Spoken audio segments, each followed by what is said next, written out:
क्या आप जानते हैं कि हॉस्टल के कमरों में दीवारों का रंग हमेशा हल्का क्यों रखा जाता है? ताकि आधी रात को अगर कोई साया उन पर उभरे तो आपको साफ दिख सके कि मौत आपके कितने करीब है। अगर आप इस कहानी को रात के सन्नाटे में अकेले में देख रहे हैं तो एक बार पीछे मुड़कर देख लीजिए, क्योंकि कमरा नंबर 206 का दरवाजा खुल चुका है। शहर के शोर शराबे से दूर पहाड़ियों की तलहटी में बना सेंट बॉयज हॉस्टल अपनी पुरानी इमारतों और घने पेड़ों के लिए जाना जाता था। यहाँ के पुराने गलियारे दिन में भी शांत रहते थे, लेकिन रात होते ही यहाँ की हवा भारी हो जाती थी। राजू, जो इस साल इंजीनियरिंग के पहले वर्ष में आया था, उसे हॉस्टल की नई विंग में कमरा नंबर 206 अलॉट हुआ। रात का पहला सन्नाटा जब राजू ने पहली बार कमरे में कदम रखा तो उसे एक अजीब सी गंध आई, जैसे पुरानी किताबों और सड़ी हुई लकड़ी की मिली-जुली महक। कमरा साधारण था, 2 लोहे के बेड, 2 मेज और एक बड़ी सी खिड़की जो पीछे के घने जंगल की ओर खुलती थी। उसका रूममेट समीर एक हंसमुख लड़का था, लेकिन उसने भी महसूस किया कि कमरे का तापमान बाकी हॉस्टल से कुछ डिग्री कम रहता था। यार राजू, तुझे नहीं लगता यहाँ कुछ ज्यादा ही ठंड है?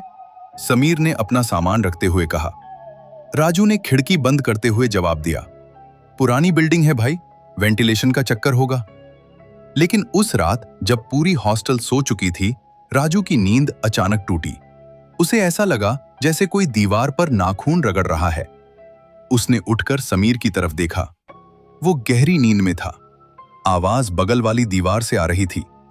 राजू ने सोचा कि शायद चूहे होंगे और फिर से सो गया, लेकिन वो नहीं जानता था कि यह सिर्फ शुरुआत थी। अगले दिन सुबह समीर का चेहरा उतरा हुआ था। भाई, कल रात मुझे ऐसा लगा जैसे कोई मेरे बेड के नीचे बैठा मुझे घूर रहा है। राजू हंसा। तू ज्यादा डरावनी फिल्में देखता है, समीर चिल्कर। लेकिन जब राजू नहाने के लिए बाथरूम के शीशे के सामने खड़ा हुआ तो उसके पैर थम गए। शीशे पर जमी भाप के बीच उंगलियों से लिखा हुआ था, बाहर निकलो। राजू ने उसे तुरंत उस भाप पोंछ दिया। उसे लगा शायद समीर उसके साथ मजाक कर रहा है। अगले दोपहर जब राजू अकेला कमरे में पड़ रहा था, उसे महसूस हुआ कि उसकी गर्दन पर कोई ठंडी सांस छोड़ रहा है। उसने पीछे मुड़कर देखा, वहां कोई नहीं था, बस खिड़की का पर्दा धीरे से हिला, जबकि खिड़की पूरी तरह बंद थी। अगली रात को कुछ ऐसा हुआ जिसने राजू के रोंगटे खड़े कर दिए। रात का समय 2:10 हो रहा था। कमरे की लाइट अपने आप जलने बुझने लगी। समीर नींद में बड़बड़ाने लगा, नहीं, मुझे मत ले जाओ, पानी पानी। राजू ने उसे जगाने की कोशिश की। तभी उसकी नजर समीर के गले पर पड़ी। समीर के गले पर उंगलियों के नीले निशान थे, जैसे किसी ने उसे पूरी ताकत से दबाया हो। राजू घबराकर वार्डन के पास भागा। अगले दिन उन्होंने हॉस्टल के पुराने चपरासी काका से बात की।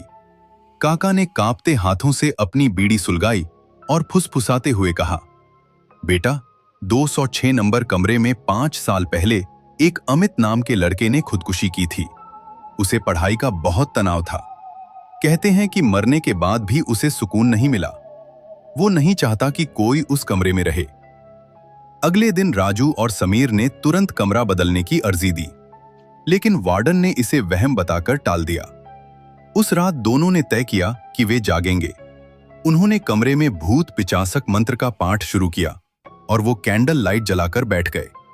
रात के 2 बजे अचानक पूरा कमरे में रोशनी गायब हो गई और एक भारी आवाज गूंजी, जैसे कोई भारी चीज फर्श पर घसीटी जा रही हो। तभी कमरे के कोने में रखे समीर के संदूक के ऊपर एक साया उभरने लगा। वो साया धीरे धीरे एक इंसानी शक्ल लेने लगा। उसके बाल चेहरे पर लटके थे, आंखें पूरी तरह सफेद थीं और गर्दन अजीब ढंग से एक तरफ झुकी हुई थी। फिर वो समीर की तरफ बढ़ने लगी। भाग समीर, राजू ने चिल्लाया, लेकिन अचानक दरवाजा बंद हो गया। राजू दरवाजा खोलने की कोशिश कर रहा था, पर दरवाजा खुला नहीं। साए ने समीर को पकड़ लिया और उसे खिड़की की तरफ खींचने लगा। समीर की चीखें गलियारे में गूंज उठीं। राजू ने अपनी पूरी ताकत से मेज उठाकर खिड़की के शीशे पर मारी, पर शीशे नहीं टूटा और शीशे में उन्हें परछाई दिखी। वो परछाई और कोई नहीं, अमित की थी। अचानक वो हंसने लगा और वो बोला, अब तुम दोनों मारे जाओगे। राजू और समीर दोनों डर गए और वो रोने लगे। वो बोलने लगे, हमने कुछ नहीं किया, हमें जाने दो। अचानक शीशे से आत्मा निकली और राजू का गला पकड़ लिया। उसने बोला, मुझे बदला चाहिए। नहीं ले लेता, मैं सबको मार दूंगा। तभी समीर बोला, आपको किससे बदला चाहिए? तभी उस धुंधली आत्मा ने बोला, मेरी मौत पढ़ाई के तनाव से नहीं हुई, मुझे हॉस्टल के वार्डन ने मारा है, मुझे उससे बदला लेना है। समीर और राजू दोनों हैरान रह गए उस आत्मा की बात सुनकर। तभी समीर ने पूछा, वार्डन तो बहुत ही सीधा है, वो कैसे कर सकता है? तभी आत्मा ने समीर की गाला पकड़कर हवा में उठा दिया और बोला, मैं वार्डन की लड़की से प्यार करता था, वो भी मुझसे प्यार करती थी और उसकी लड़की भी मुझसे प्यार करती थी। एक दिन वो हॉस्टल अपने पापा से मिलने आई थी, फिर वो मेरे कमरे में मुझसे मिलने आई। रात का समय था, 1 बजे बज रहे थे।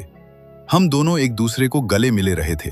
वो जब भी हॉस्टल आती थी अपने पापा के पास तो मुझसे रात में जरूर मिलती थी। उस रात हम दोनों जब एक दूसरे के प्यार में खोए हुए थे, तभी वार्डन नेहा के पापा रूम में आ गए और उन्होंने सब देख लिया।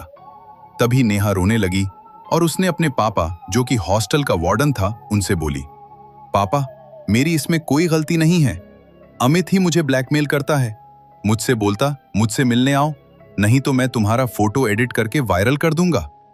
नेहा की बात सुनकर उसके पापा बहुत गुस्सा हुए और उसी रात कमरा नंबर 206 में उन्होंने मुझे जान से मार दिया और मुझे हॉस्टल के पीछे पेड़ पर लटका दिया। लोगों को बताया मैं पढ़ाई के स्ट्रेस की वजह से मैंने सुसाइड की। अब मुझे बदला चाहिए, मैं किसी को नहीं छोड़ूंगा। हाँ हाँ हाँ हाँ। स्टोरी के अगले पार्ट के लिए हमारी चैनल को सब्सक्राइब करें।